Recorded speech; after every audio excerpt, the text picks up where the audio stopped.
have with me CEO of Alchemist, Steve Narioff. Thank you for joining us today in studio. Thank you. I appreciate it. It's been an exciting 24, 36 hours. You've been in town for a couple days now. Yes, I love Providence. I love the people, love the atmosphere, the energy here. It's a great place. So talk with us a little bit. You were there with close to 100 real industry insiders who know a lot about blockchain. But we've been reporting on this, and I think a lot of folks really just want to know a little bit more about the concept, the definition of blockchain. So blockchain is this new technology that allows people to kind of do things that we weren't able to do before. And it's best explained by using examples of the new processes which we can utilize. So like an example of blockchain is, many people may have heard of Bitcoin? Mm-hmm. So a lot of people have heard of Bitcoin. So Bitcoin was kind of revolutionary because they created this, what's called a decentralized network. And that, for the first time, allowed certain things to happen. One example of that is Bitcoin has a certain value. So you could transfer the Bitcoin to me without using a bank, without using a third party. And that's revolutionary. We've never allowed people to, we've never had a system that you could send something to me and I could trust that you were sending it to me. It's called trustlessness, but that means I don't have to have trust in you. I can have trust in the network. And so that's a starter point with where the blockchain is, because we were talking a little bit. You're like, it's almost like telling folks to envision the internet without being able to get on the internet.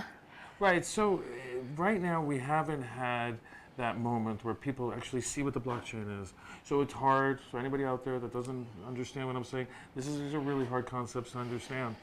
The internet, you can actually go in your browser and see what's happening. Blockchain, so not yet. We hope that will change. But for now, you could do something like, there are all these other computers, and they're making sure that the network is secure. And so what does that mean? Let me give you an example. You're sending a Bitcoin to me. We agree that you're going to send this amount of value, call it $10 worth of Bitcoin, or $100, it doesn't matter. You send that, all of these other computers on the network are processing that transaction, and they all have to agree that transaction occurred. So it's not so much you and I are agreeing. It's everybody. Everybody else is agreeing. So if everybody else agrees, then that transaction happened, and it can't be reversed. So once you send it, you know it's going to come to me. Or once I get it, I know it's not going to leave my account. And so that's a really radical concept, because there isn't a third party in the middle of this. So now, all of a sudden, people from around the world or from around the corner can send money to each other without having a third party involved. That's a pretty layman's terms for explaining to folks exactly sort of the blockchain concept. But I just want to introduce folks to you. We were able to do a live stream yesterday at the conference. But tell us about a little bit of your career trajectory and, sitting there at noontime on Thursday and being the guy to talk about blockchain here in Providence. So I originally was trained as an attorney, and then I went into high tech. In fact, I was in Silicon Valley when all the internet stuff was going crazy out there. So I got a real good taste of, what a new explosive technology could be like, something that's hard to grasp, and you don't even know all the possible use cases for it. I continued running that for many years, and then earlier this decade got involved in Bitcoin. There wasn't much other than blockchain, other than Bitcoin at the time. And so we were all Bitcoin people. And so we got involved in Bitcoin, and we were watching it, and we were really interested in the underlying technology that was making this happen. We couldn't understand how it was happening, and we wanted to make sure that it was real, and over time we've really said, wow, this is really happening. We can really do this. Meaning people can do stuff with each other from thousands of miles apart and feel confident that they're doing that. And so it's not. So we started working with, our company's called Alchemist, and we started working with dozens and dozens of other companies and helping them build their projects up. So we would help them with, how do they get the technology implemented? What's the use case that they're trying to implement? Are they trying to send money? Or are they trying to do something else that you could do now if two people can interact with each other? What are all the possibilities? And we've now developed probably over 70 projects. So we've got involved in a lot of projects. It's a really exciting time. It's, it's changing the world. It's really, and what a lot of us were involved in the early days, and it's still the early days, is that this is not a technology that's only going to help, people in sending money. It's actually going to change society.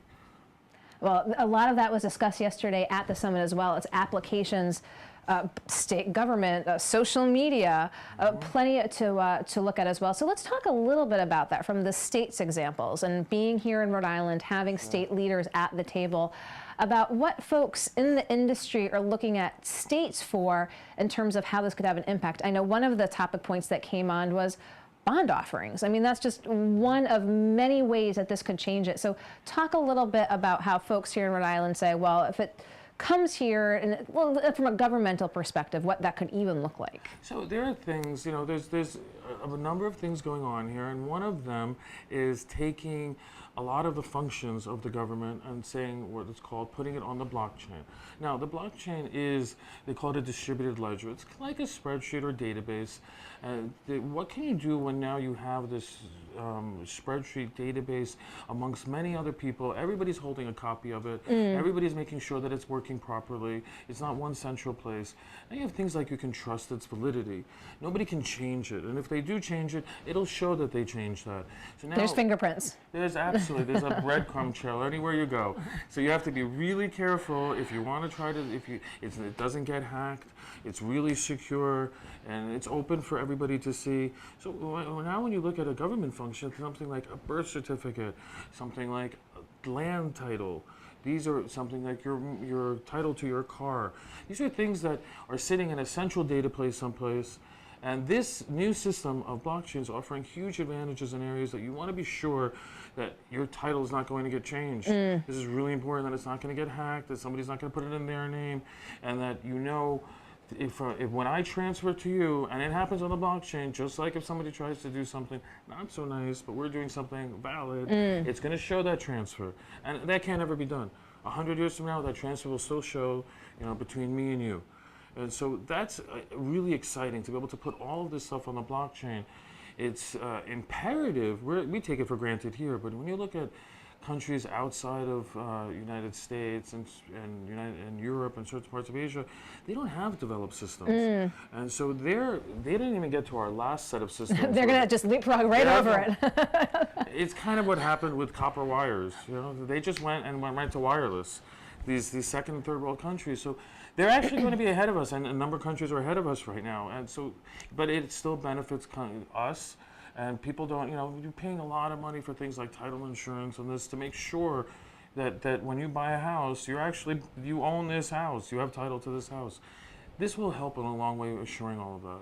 And let's talk a little bit about what that would look like here from sort of a regulatory standpoint. If blockchain were really to have a foothold and a presence here in Rhode Island, just allowing companies to come in to be able to bring this here. What does that look like? How are lawmakers sort of involved with this process?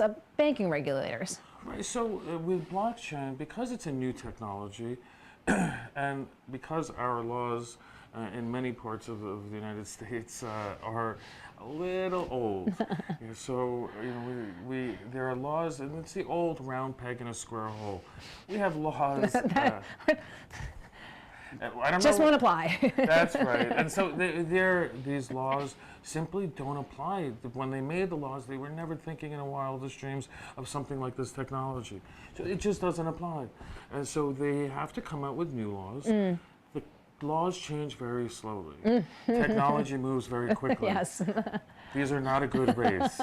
So the one thing that there's an opportunity for certain states, like Rhode Island, where it's a big thinking state, where it has fantastic proximity to other great locations, but it's got an amazing standard of living. It's a modern city. It's got wonderful low crime, high standard of living.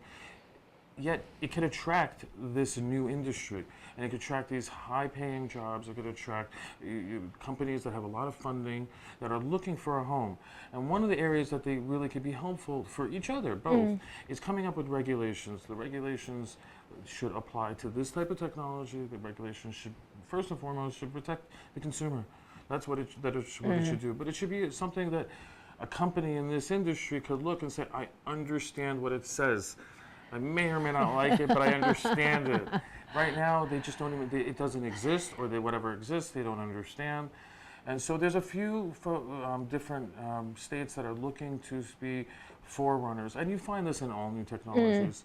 So it's a matter of who's going to take a leadership. Rhode Island has historically, as the United States has developed, has shown a leadership role, is an opportunity to reassert that leadership. The new industrial revolution Absolutely. potentially could start here. There is an interesting anecdote when you were speaking yesterday at the summit about your role with your business and basically getting a legal opinion that then folks in Switzerland wanted to take a look at. As you talk about it being the Wild West, can you just go over this the story here about your role? So that's called the law of unintended consequences. So there was another technology similar to Bitcoin. It's both a blockchain technology. It's called Ethereum. I came up with a structure on the legal side in terms of how to do the offering, because we were selling. They were called tokens. We were selling similar to Bitcoin as a token. This one is called Ether. It's another token, and it's something of value. And people contributed to this by paying money, and we had to find a legal way of making that happen. So that we got a law firm, a really prominent law firm, to give us an opinion that was a kosher transaction. That they worked very diligently to make sure over many months that there were other countries that were looking for laws so they could move wanted to move very fast and capture this technology and capture the industry. Switzerland was one of those. And so the Swiss legal framework folks needed some legal precedent in other country. Frankly, there just wasn't any. There wasn't any. So what they were able to do was to take the opinion letter that I put together with the law firm and use that as a legal precedent. That's unusual. And let's talk a little bit about that, excuse me, about the cryptocurrencies. A lot of folks, again, have heard of Bitcoin, but now we're hearing of more. So talk about the space that you saw. Let's talk about the ether of the need and your entrance into the market and what you envision moving forward. So in the Crypto, but where Ethereum is. Right, so right now there's a ton of still more technology that needs to get developed in order for this to go worldwide. Okay. And there are a lot of really super smart people that I don't even understand some of the things that they're saying, and nobody understands because they're speaking like another language that's not from Earth. And literally they've built new languages. They're programming languages, to be fair, but they built all new languages for this new area. And so there are things that they're dealing with, like scalability. How quick can the system move? How many people right now, you have something, just like we were talking about sending money back and forth. Well, what if you wanted to have that for credit cards? Well, Visa, MasterCard process about 25,000 transactions a second. A second? A second. So you need something that is responsive to this. They need something that can handle a lot of people going to a lot of coffee stores and buying a lot of coffee at the very same time. They can't. Yeah, so some of these systems can only handle 10, 15 transactions a second. So they said, okay, it's working. Now let's figure out how to take it to the next level. And unlike a lot of technologies in the past, the government is just starting to get their hands into this. The internet, most people don't know. They think the internet came around in 1995. It was around for about 30 years before that, and that was funded by the government and universities. So it was education, it was government. It was called the ARPANET. They developed it for many years. And then the underlying protocol or system that the internet sits on that makes it work is TCP/IP. And that's similar to like a Bitcoin. And so that was also, the government was involved, big industry was involved, so it was a huge effort. Here you had a different situation. You have, in many cases, 20-year-old kids that are really smart, that are coming out with ideas, and they're rolling with it. And unlike places in the past, you're having money coming in from all around the world saying, I think that's revolutionary. We're going to bet on that one. Okay. And so they're developing. And now the governments are starting to move in. It's not just the United States. You have Europe moving in. China is moving very fast in this area. China wants to put the whole country, as far as I can see, on the blockchain. And that's a big country. Could that happen in the foreseeable future? That they're moving so far right now that it would be very much in the foreseeable future. Yeah, absolutely. It's all of Asia is moving really fast in this area, so there's a step up. There is an international race going on right now. Who can develop this technology the fastest? Who can be the leadership? Because the behemoths that we saw come out of the internet, these companies worth hundreds of billions of dollars, but to be fair, last time the United States captured most of that, and most of it was in Silicon Valley and a few other select areas. This time around, it's gone worldwide. So there's a race, and the United States has the talent, it has the capital, it has everything to compete in this area. And it's not nobody's going to win this all. You know, it's a matter of everybody pushing everybody else to get better. Well, I appreciate your coming in to come break it down a little bit. Again, I was happy to be able to be there for the fireside chat yesterday. Lots of coverage on GoLocal about elected officials there being at the Rhode Island Blockchain Summit, as well as we look forward for the potential for blockchain here in Rhode Island. But Steve Narioff with Alchemist, thank you so much for taking the time to come in. Thank you for having me. Appreciate it. Don't go anywhere. I'll be right back with our next guest here in the Navigant Credit Union Broadcast Center.